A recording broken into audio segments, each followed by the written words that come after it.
How are you? I'm doing well. How are you doing? I'm good. So what are we doing today? We are talking about the documentary that you participated in, Oh yeah, Rebuilding the Paradise. one I'm waiting for the residuals on. Oh yeah, that's a little private joke between Ron and I. When he came and visited me, he, we were talking and stuff, and I told him, well, I'm older than you, and if you make a movie, I used to be the mayor, so you should play me in the movie.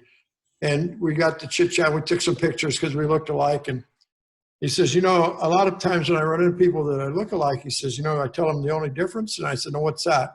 He said, the residuals, Yeah, because he gets plenty of them. it's funny. When your video came on, I almost thought it was Ron Howard. That Yeah, just we had some fun with that. It was, I just ran to try to get elected back onto the city council again, and the election's tomorrow. So we had taken a picture of him and I side by side with our hats off. And so I put that on my campaign posters, and, it was interesting to see. We'll see if it did me any good. well, good luck with you tomorrow. I'm actually surprised you wanted to go back into politics again. Yeah, because we don't like what's going on here. There's a whole bunch of us that, there's just been a lot of things have gone on that are just not, they're not okay with the citizens. It's a complex issue. I mean, the people that are there are kind of affluent, and they came up with a plan when there was hardly nobody in town. Nobody, they just have done a poor job of communicating with us. And then when COVID hit, none of us are able to participate in our government in the decision making. And so you have a group of affluent people that are making a lot of decisions, as to what they think the town ought to be. Mm-hmm. And there's not a lot of input from those of us that are left or that are coming back, and they made it really difficult. I mean, they're not helping people to come back. Yeah, I've watched the documentary a while back, and it was a very shocking documentary itself. Why did you want to participate in the documentary? I mean, how did you got involved? Well, I mean, that was like Ron's first Verde documentary kind of thing, right? So he didn't really have a script, and what happened to a few of us that were in town either came back right away. I mean, I was able to get into town on the 10th of November of 2018, and I've been in town every day since, at least for some period of time. And a lot of the news media that came around, were very exploitive. I mean, it was all about, we were all in shock and trauma and had just had our whole town wiped out, everything we owned, friends killed, what have you. And it was just like everybody was there. There wasn't a lot of sympathy or respect. Not sympathy. We weren't looking for sympathy, but it was just like, oh, this is like, it was exploitive. That's the way it felt to a lot of us, So when Ron's team came to town, it was a little different deal. They said, hey, look, we're here and we'd like to tell your story, about what it's going to take to rebuild, and there was a sincerity about him. I mean, Ron's name, carried some weight, because, and he is such a down to earth guy, he's just really salt of the earth. So that, and Liz and Zan, the two producers he had on the job, they were wonderful. I mean, they became part of our families, all of us, they just, they spent time with us, they cried tears with us. They went through, they understood, they weren't just here trying to make something for the 6 o'clock news. Yeah. In the documentary, you were highlighted because you were the first one to rebuild your house, essentially. No, I was actually I had the third permit. There was the third person. The son of the former police chief got the first permit, and he got a house built. He was the first one to move in and get his occupancy. I don't remember what there was 2 or 3 people that had occupancy before us, but But yeah, I got the third permit. We were pretty quick. Could you tell me what the neighborhood that you live in was before and what it is now? My particular, well, Paradise isn't like, It's not a suburb. no, it's not a suburb. So Yeah. we have some pockets like that. There are a few pockets that are kind of like that. Nice little street with a bunch of houses that were built in a little cul-de-sac or something. But for the most part, at one point, everybody had an acre or more. At one point, everybody had large pieces of property back, 80 years ago. They had either orchards or cattle ranches and one thing or another. But anymore, like my street, I'm on a private road. At the end of my road, there's only 6 people live on my road. And, I had a third acre, then the person next to me, a third acre. The person on the other side of me had 9/10 of an acre. The people behind me had 3 acres. So they were larger, and we were covered with, I had 14 trees on my third acre lot, plus my house. Yeah. And then at the end of my road is a state-run firehouse. And then there's a Parks and Recreation Department has some ball fields up there, a horse arena, a dog park. So I have a lot of traffic on my private road. But I don't really have, it's a small neighborhood, and for the fire, I couldn't see the neighbor's house for the trees. But now I can see I have a view lot. Has all of your neighbors returned, or some of them are gone permanently? There's one fellow that lived behind me, not directly behind me. That house burnt, but I can see him from my yard. His house didn't burn. There's a little house that was built in the 40s that's just up the street from me, about a quarter mile. It didn't burn, but everything else in my neighborhood burnt. And so far I've got 2 that have rebuilt, and 2 more that are getting ready to. Wow. Even though this was a couple years ago, some people are still during the rebuilding process today. Oh, it's terrible. I mean, you can't, we've had, you can't, it just takes forever to get anything done. It costs a lot of money. Building materials have doubled just in the last 8-10 months. Concrete has gone sky high. It's just, there's a backlog. If you ordered a modular home, they're out 6-8 months a year. Contractors are, you can't get trusses for 3 or 4 months if you are building a house. It just takes a lot. And like I say, the prices of building materials have gone at least double. Is it the bureaucracy that's actually slowing you guys down, or is just outside factors? Yeah, bureaucracy somewhat, but a lot of people that are here, the big controversy in town is we had passed an emergency ordinance to allow people to live on their property in a trailer. They had to meet certain conditions.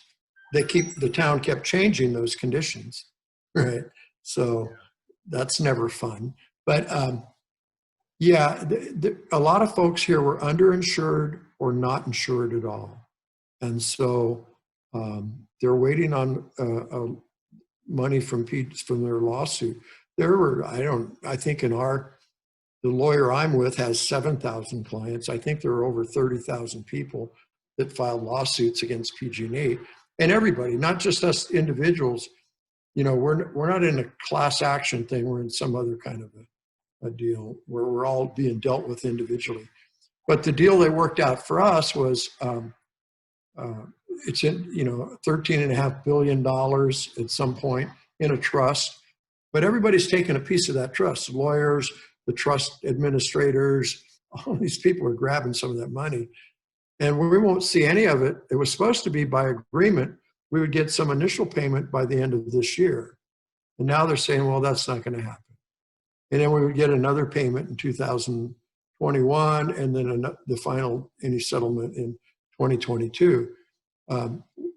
So far, nobody's gotten anything. So a lot of people living in trailers on their property are waiting for that money.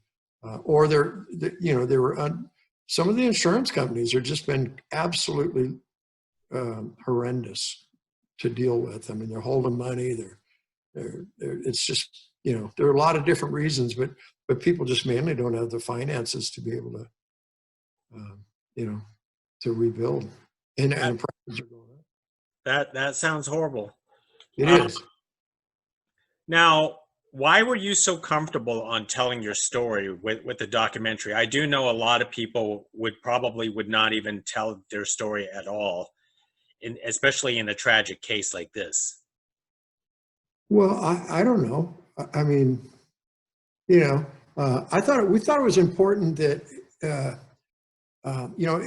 maybe not in the beginning. I think for me personally, I grew up in the San Francisco Bay Area, and I was a drama major in school and in high school and in college, and so moving, I'm in, but I think it was really we felt that Ron's team was honestly going to tell a story, and if anybody could learn anything from it, because we learned a lot. I mean, we had practiced, we had fires, we live with fire in the wildland urban interface, and we'd had a pretty bad fire in 2008. So we had done clear cutting. We had, our fire safe council, we had encouraged people to have a defensible space, go bags. We had set up zones. We had practiced even evacuations, doing different zones. In 2008, one of the problems we had was we evacuated too many people at one time. It was a normal fire. It was coming at us in one direction. So you could kind of, that's what we planned for. The campfire was, like they say in the film, a perfect storm. Everything lined up that day. And like that one firefighter said, you could have 1,000 fire engines there. There was no firefighting going on. Mm-hmm. It was the fire started at 6:30, 9 miles away. And by 7:15, it was in our town behind our hospital.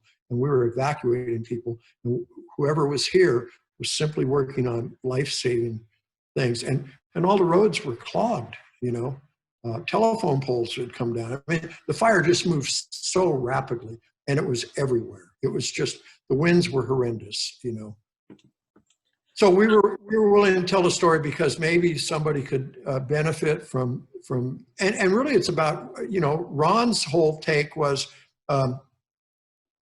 why do you do that? Why, when you get wiped out, why do you get back up? And why would you come back and try to recreate it? And so that's what his interest was, And so, so the people that they showcased in the movie, we were about, that's the reason why we did it. Michelle did it for the students, for the kids. And we're small town America. We all know each other. It's, even though there are 26,000 people here, you just, a small town. Everybody knew each other's names, It was a tight community. And that's why you wanted to be back in Paradise, because you want to restore what Paradise used to be? Yeah, well, yeah, and I'm not a native Paradisian. I mean, I have many friends that are born and raised here for generations, and they're still here. Some have moved, but most of them are still here. No, for me, it was home. I mean, this is where, like I indicated in the film, I reinvented myself. Or it's where I found a life,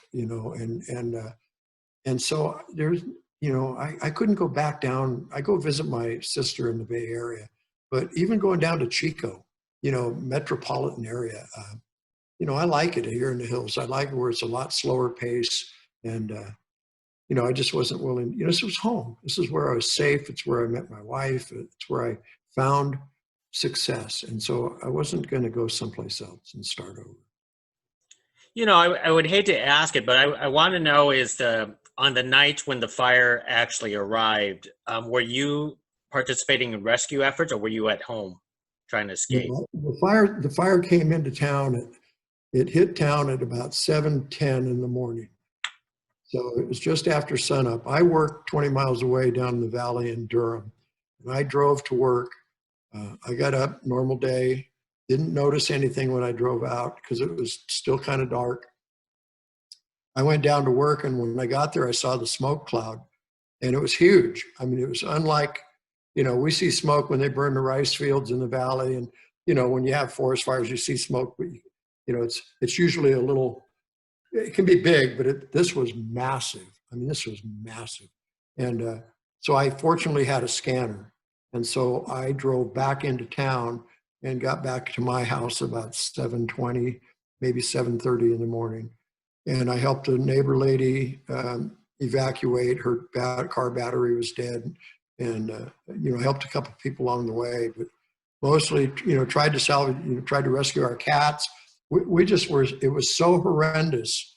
It was happening so fast, and there was fire in our neighbor's yard that we didn't have time to grab anything.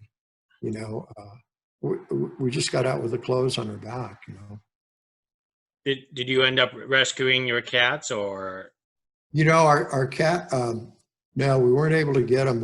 I had one cat carrier, and everybody was pretty freaked out. There were embers just flying around everywhere. We were not able to rescue the cats, and I was fortunate to get an apartment in Chico for my wife and my daughter and I. And I think it was early in December, we got a call from UC Davis Veterinary School, and they had one of my cats because they had been chipped, and he had been burnt pretty good, but they nursed him back to health. And then in December, they brought him to us, and we got him back. And so that was like a huge deal, just a huge deal. He's got some PTSD too, but and then in February, actually it was 3 months and 1 day after the fire, at 7 o'clock at night, we got a phone call. There was an organization that rescues animals and stuff that had set up camp in Paradise, and they had trappers, and they were going around trying to catch animals, domestic animals that had been left behind or whatever. And my wife's cat was found unharmed, completely unharmed. He had been for 3 months in a trailer park that was around the corner from where we live. And that was pretty special. So we were, we've been blessed by just a lot of things. The fact that we lived through that horrendous day, and everybody that escaped that fire has the same story. We all thought we were going to die that day.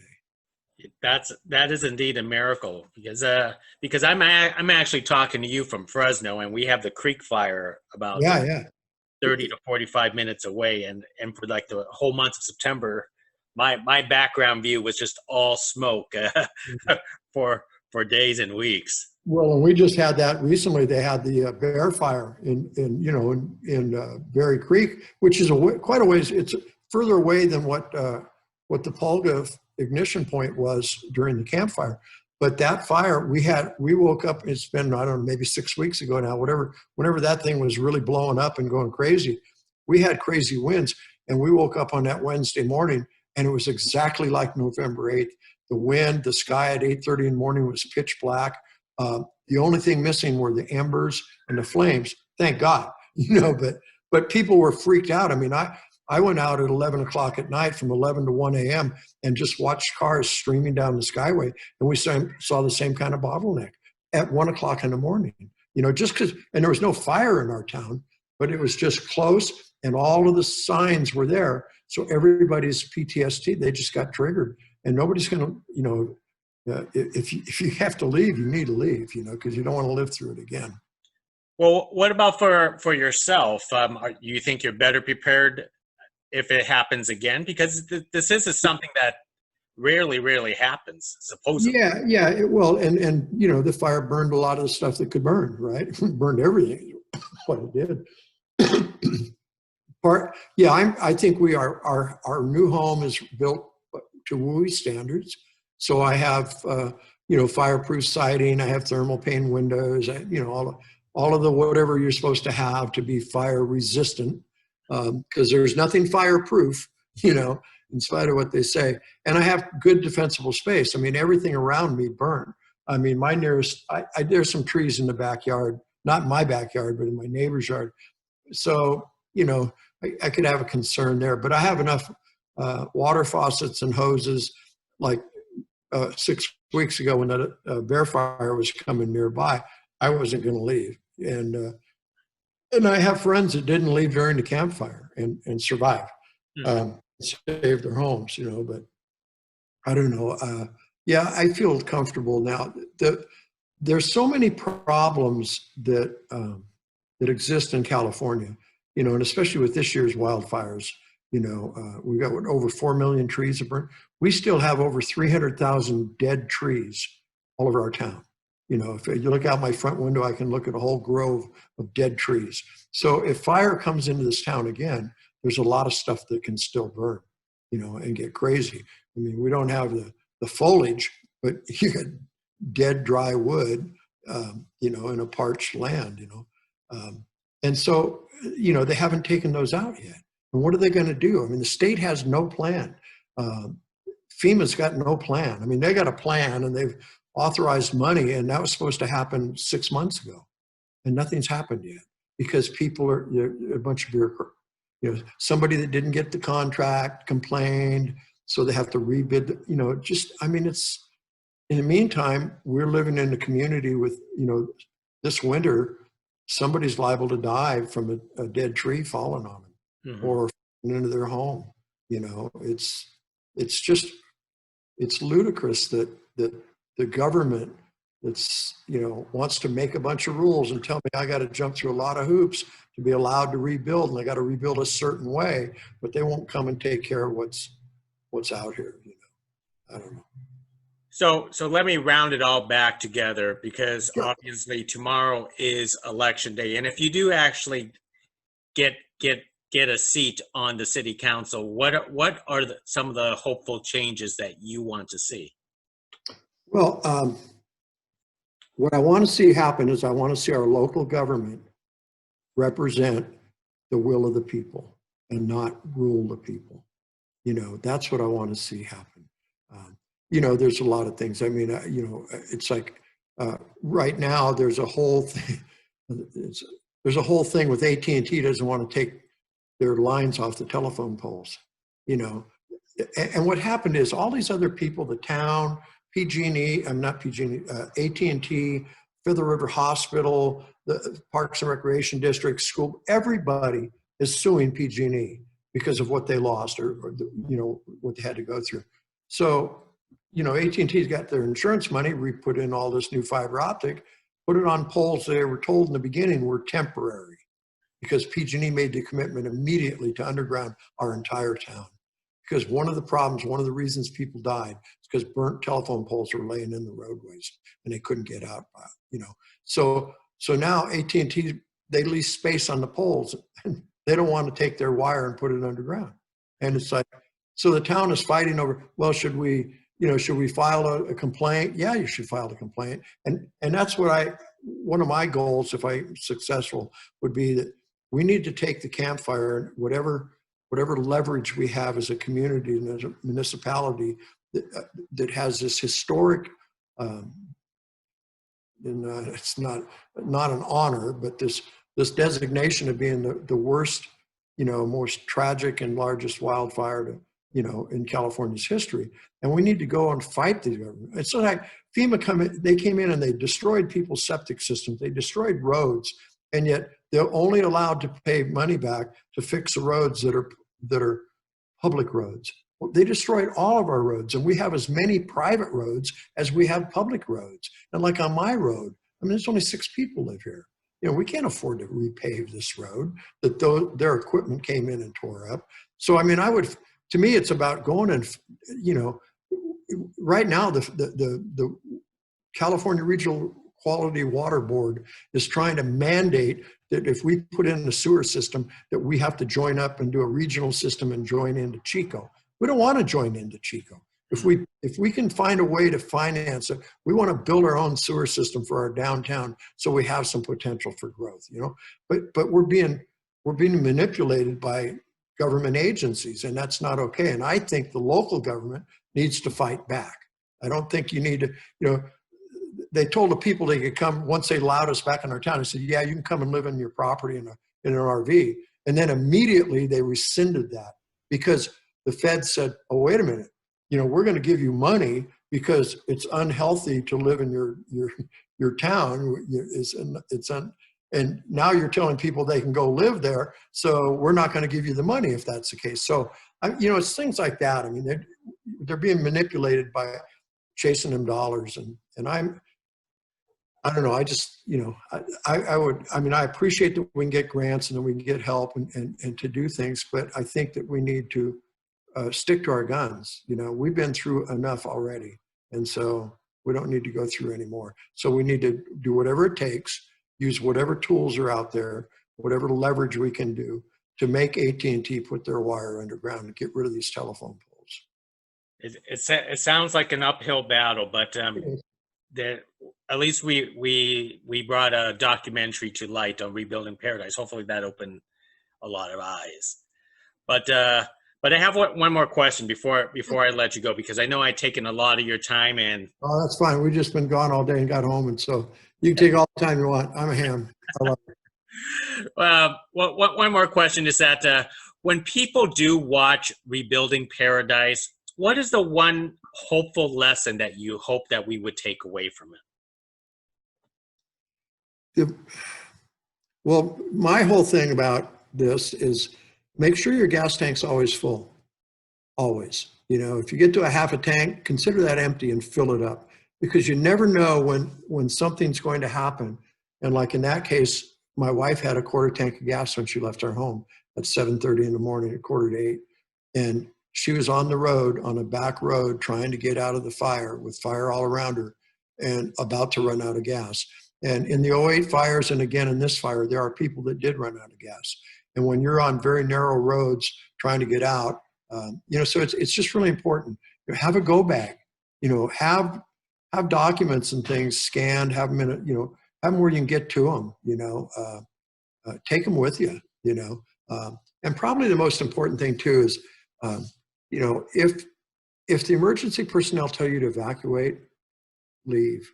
Don't mess around with it. Just go, But, be involved. I think part of Ron's whole thing with doing the film was, what he learned was the people that are coming back and the people that were involved are people that have been involved. You're involved with your PTA, you're involved with your different civic groups and with Rotary and Exchange Club, and be involved in your community and be involved with your neighbors.